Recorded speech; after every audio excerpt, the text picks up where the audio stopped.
Helai billboard chu hei ain thiar chu kai foki sangte te po anin thiar chuang meka disaster lam ho nama pu ar lo thenga live billboard chu kan in seng hoina sa khop mai eng pola tin wa bing cheng te tut ve khang chuma jing em na sa em awangin a fia thei lawa ti chuan ku road block a an defy meka ke mani hi a che dan tu shet thiam har sa khop mai noi ve kumo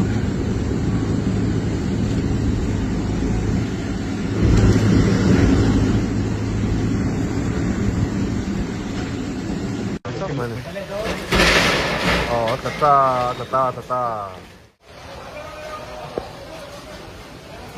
Chế. Ê, lại rồng rồng này đồ chết. Heo lẹ. Ya, keren sok rek. Ayo. Nó làm phê đinh ô. À đến rất mẹ à. Ý. Đến vì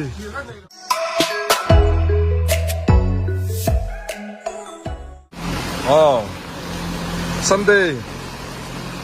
mấy ni som tum pakhat lại van ko ta temple road chho ne he alo chimani oma jing dar som le tia alo min to en tia ro re alo me a ki khai mình nó sẽ về ắt sạc in pocket home đó mình cái này mình sẽ bị là thiệt nhất ta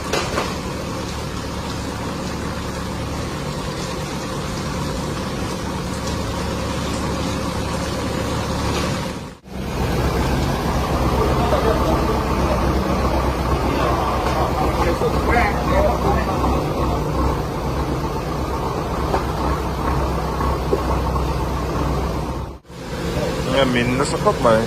thì hắn tôi có sát quay mê tên thì tôi chơi nên thia ra có sát mình nó sẽ khóc mày so lại so mau rồi nó đi mau đi lại mình anh mau rồi nó số anh để là để son mau rồi nó không rất mày à tu làm tặng được một tao rất lăng lâu thường xuyên ta thì chắc in cái bốc cái hộp cho nó dễ mày Tuan tu nak hand this year. Silpolin an lam meka kutu tu ke. Anum dona tu chuan kan kutu dona this year ko ti an lam mek. Silpolin an lam meka. Kanga vel an ngem o ti ni. Rohil tambok sia. Lemi na tam khok mai tun lai chu. La ti silpolin kutu ma ngin zi to ngai la. Làm bằng hết cùi đồ ăn nhỏ đó na, cái bữa trang làm thạc đấy là cái làm thạc, Pinemount School bull.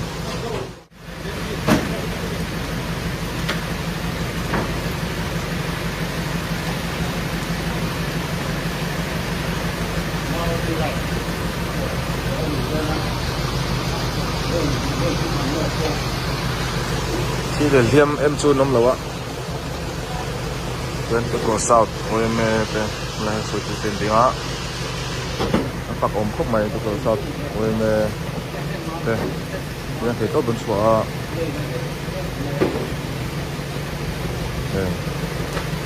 Mani mau hi enzo lai nia tian. Allah chu satona. Nó tặng về đón khop mai ạ. Rồi là hi so ta box hi. Thì vang đó và là hết số tờ box ya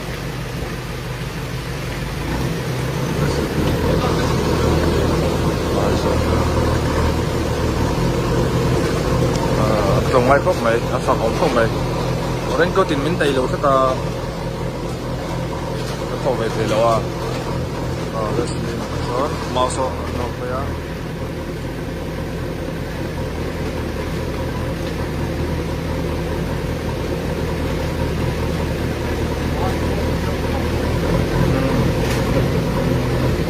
suak siang vậy lòng bạc đi đập đi to tiếng một cá ngon con nó suak bảo chắc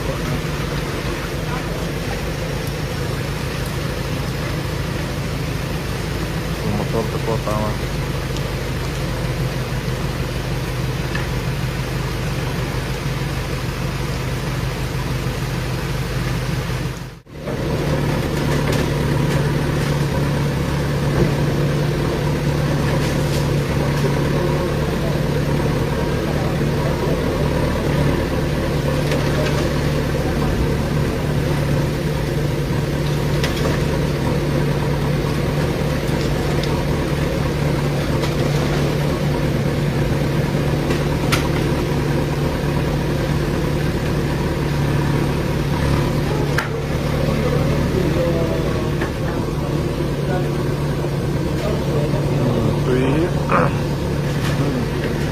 tiếng đề dễ chưa ta sắc buổi sắc có phải pha cho con được con về này đó nhìn biển này na Tết thì hiện ra rộn lá anh đến khóc mày xem lên mấy cả tổ phê xem lên mấy cái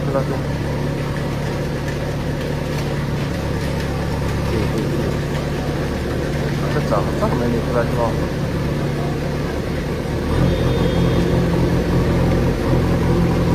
mình liang thì chút lo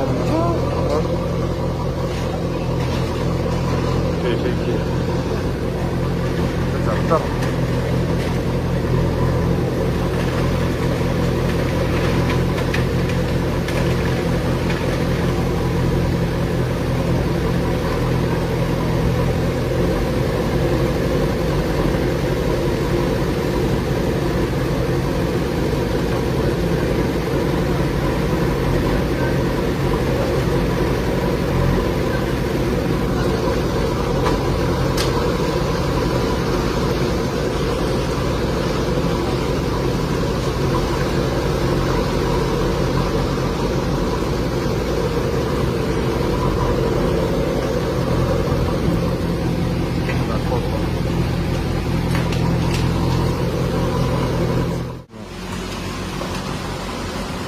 người làm sách trong hình cái lời thế nào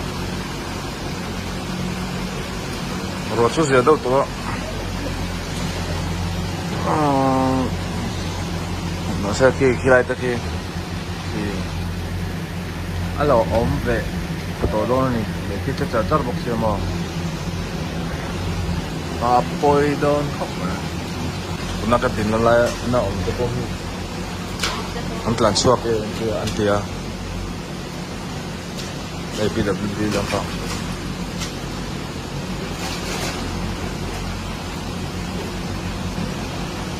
nó cứ chọc khóc mấy thì ta lại toàn lùng quá cái bên này thì lại lùng khi at lạc cho nên lấy thịt lạc cho nên thì lại chung á ô lần xiêm thế thì hãy bóc khi ăn lẩu phải đốt lạc lại thân chú ăn lùng khi lại lùng khi ăn toàn chẳng rất là mà cho nên chắc mình đi tan kiên ngày thật lạc lâu thế anh này tại hắn thấy tôi vẫn xuống mấy cái ruột su ở dưới đâu to vậy destination là xuống không có là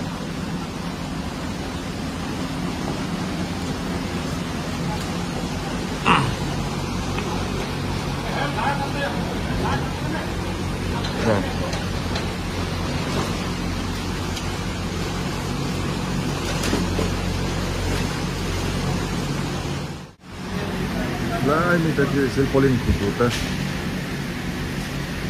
nè polling thì DC office là lạc cái mấy tiền kia đây là hiện corona nol puchun and tier 5 and tier to ang ani nol puchun tier to ang ani ta so chin mi ai ka chon ma son to lai te hi ni to maya sẽ tòng khan hay là tôi còn sao tôi nhớ tới bữa trăng làm sao anh mang school buổi chết ông này chú chuan lai achim na hi in oma chumi in chu mau zorna le char tin te thing phek ten dana ani tel boka thing phek te pawh tur loma chuan mau zorna mun khan nia tiana chin te sia azelo rồi sầu cái rồi cô vay rồi này em biết à không có đấy chứ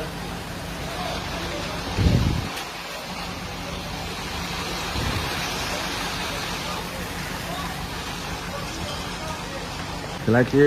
sự polling ra tổ hậu trong ngay te chân pui tu te khăn tiếng su cái suy nền helmet rong này nên chụp tất cả tôi đã khát lẽ chẳng ra tiền to đã sống một chuyện to nữa thì chế to bận số rồi là này tiền anh tiền dễ bốc à tiền giàu chết to này anh xin polling khi anh ra rằng lại cho phép thầy tổ rằng ai là nó lệ nó chan lên khi mà nó là gì ông ấy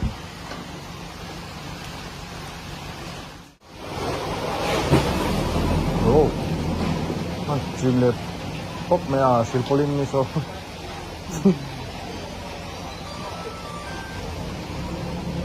tên về là như sao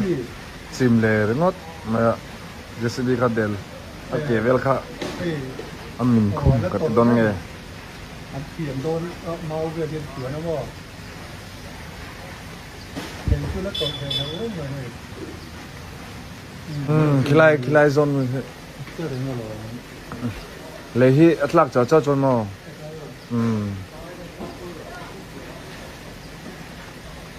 khi là cái nó boka lấy hi chắc là nó boka rồi ở số rồi bộ đồn bốc xia rồi hết số rồi đồn bốc xia lệ sống thầm chung như vậy đó này khi lại in ông hậu tế trong khi lại có khi sống về thế ấy thế này trong tuần mấy khả năng lại sil polin cho nên mình sợ aron chim lên ngót ta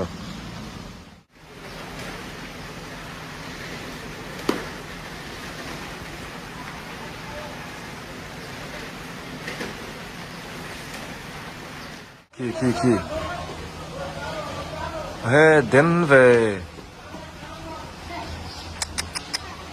khi lại khi nó sẽ tục khi lại in khi rap khác về ai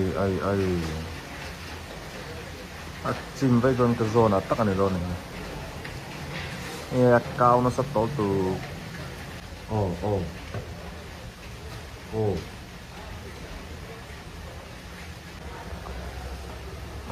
chế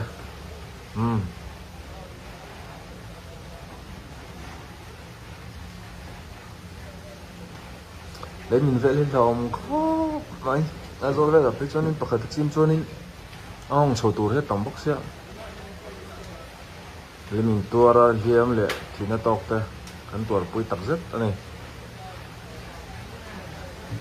anh mấy lầu lấy mình về lấy mò tứ liền lấy mình từ tới hiện kia chứ chế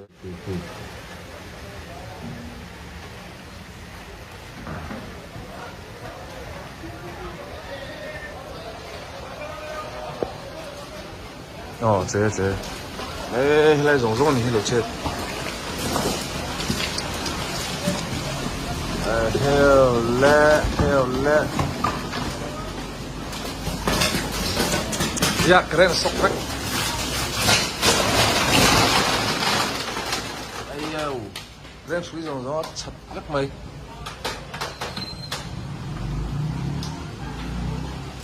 đến liên tục nó làm phê đinh ô à đến rất mẹ à y đến gì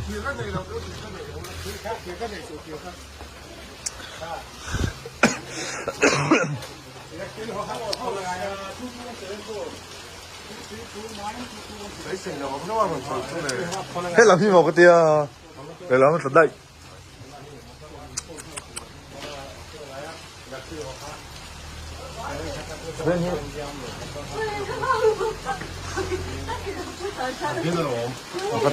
con đến về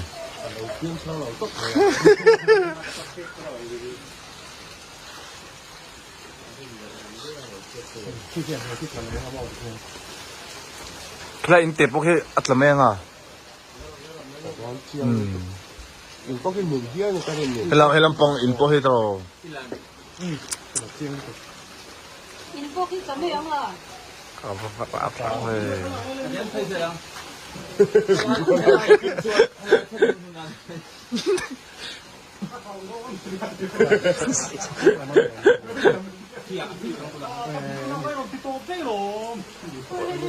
xếp đó đấy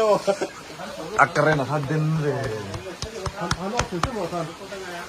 anh nó xấu rồi nhưng mà mình khai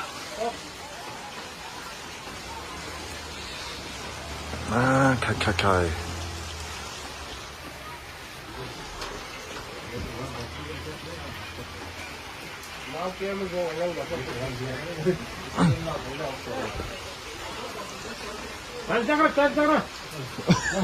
bật tay cao su đến liên tục đến liên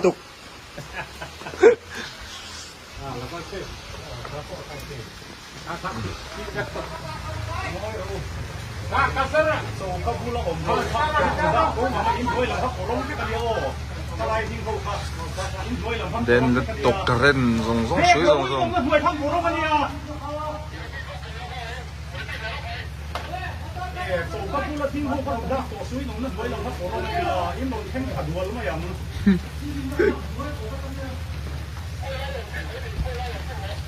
in tế bù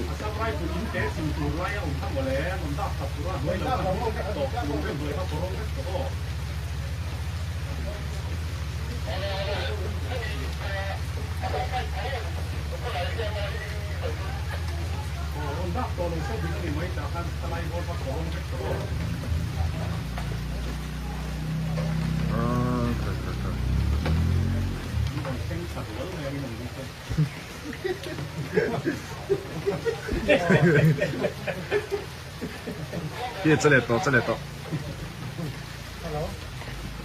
đến khóc mấy cái人giống giống chị ạrin lâu lắm trong hết làm hết chìm đây lòng lệ hết làm hết chìm đó một con tia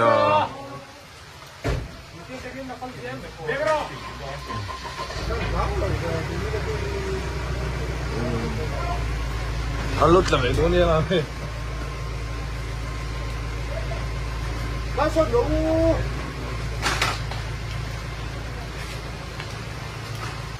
video tên là lọc wall mà này cái anh hỏi về khi hụt chiang lâu anh lao lâu mấy cổ vết to lâu này nó có gần là tang ạ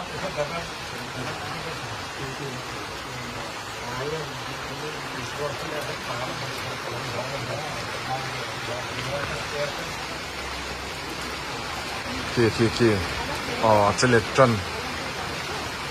chân lệch chân này kia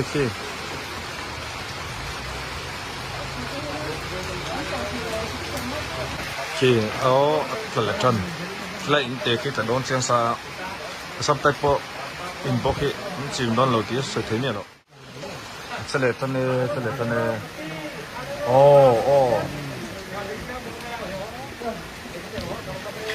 lấy hết tầm to mà nó to lên nó to mà tiếng ăn lộn em cho được xuống nó được to xuống là vậy to lên nó to dùng cái khu vườn là được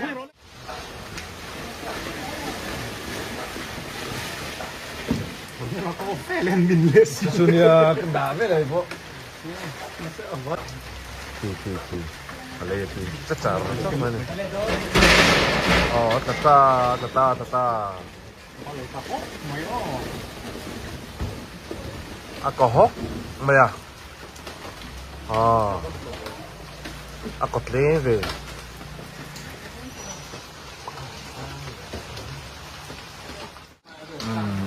anh mình tổ đón lâu mình tổ đón lâu ăn khóc mày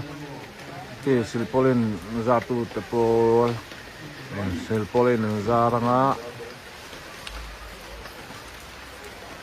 han anh mình tổ đón lâu anh này nè rằng là mà mình thốt em mò tay là mà mình thốt tuan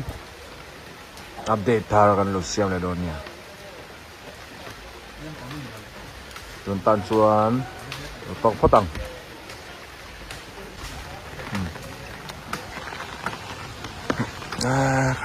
khai nó xứng tan po kalau thấy đón lâu ní là kalau harsa đón ní mình sẽ phải đặt cái ngõ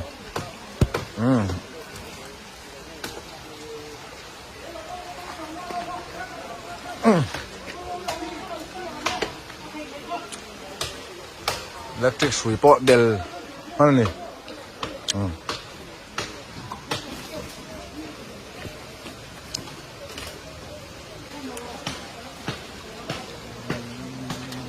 anh thọc lên hoa char mày này còn ngal con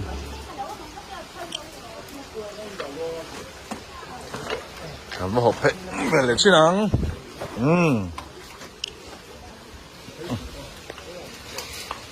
dạ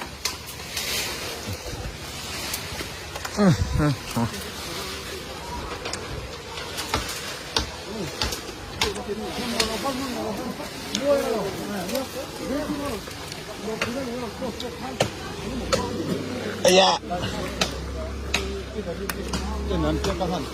cái thuộc về rồi cái tàu hostel là hơi cả đồn về nghe à cắt trà nằm tay lên lớp bự đó